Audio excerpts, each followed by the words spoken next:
Livestock expo 2022 चौपाई माल जे पालना वारे खाते तरफ़ां हुकूमत सिंध तरफ़ां सिंध जे तारीख़ी ऐं सक़ाफ़ती विरसे खे उजागर करण जो हलंदड़ सफ़र में अॼु असीं इंजीनियर मोहम्मद अली ज़रदारी साहब जिन जे वाड़े ते पहुता आहियूं जिते असीं सिंध जो जेको असलोको नस्ल आहे ॻाढ़ी मली ॾिघऊं उन जी चूंड कयूं पिया। असांजो मक़सदु हिन में सफ़र जो इहो ई आहे त असां मालवंदनि खे मेले के ज़रिए सिंध में सिंध का बाहर की दुनिया में रुशनास करायूं हुन मालवंद के विच में असां राब्ते जो ज़रियो बणियूं हुनखे मार्केट जूं जेके सहूलियतूं मुहैया कयूं। छो जो सिंध सक़ाफ़त जेका आहे त जानवर की पालना ज़राअत सिंध जो तारीख़ी क़ौमी विरसो आहे।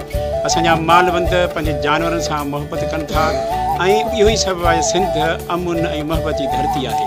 इन जानवरनि इन मंज़र के जो भेट धणी इहो ई चयो आहे इन शेर ऐं चवंदुसि त के ओॾाई ॾूर के ॾूर बि ओॾा सुपरी के संभलजनि न कॾहिं के विसरनि न मूर जीअं मेह कुंडी पूर तीअं दोस्त विरा को दिलि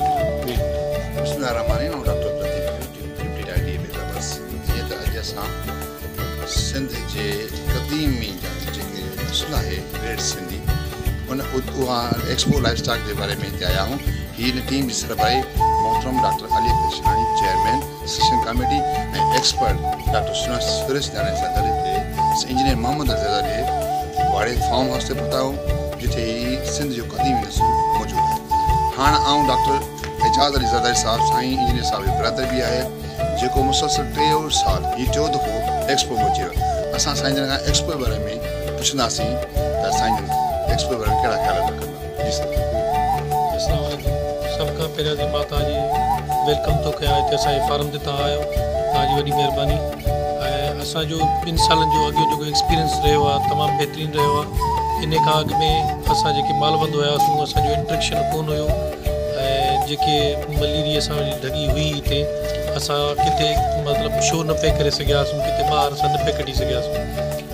सो हाणे असांजो एक्सपोयर थी वियो आहे लाड़ जा माण्हू अचनि था जेके शौक़ीन आहिनि माल जा या हेॾे उत्तर जा अचनि था उहे शौक़ीन अचनि था असां वटि माल असांजो मार्केट में सुठो रेट थो करे ऐं असांखे अॻे खां वधीक शौक़ु जाॻियो आहे। इन हिसाब सां इहे लाइवस्टॉक जे इन एक्सपो जे अचण खां पोइ ऐं मां तमामु शुक्रगुज़ार आहियां इन एक्सपो सेंट जेके कनि था इहे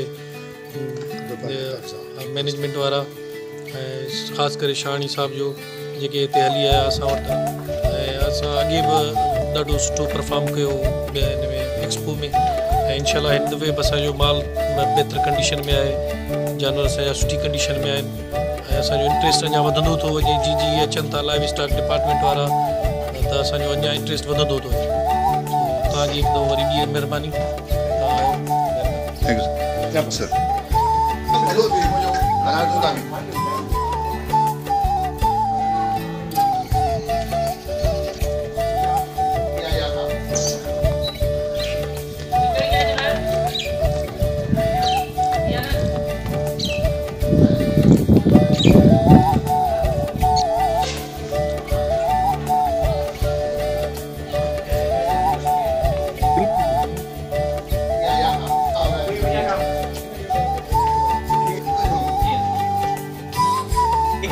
या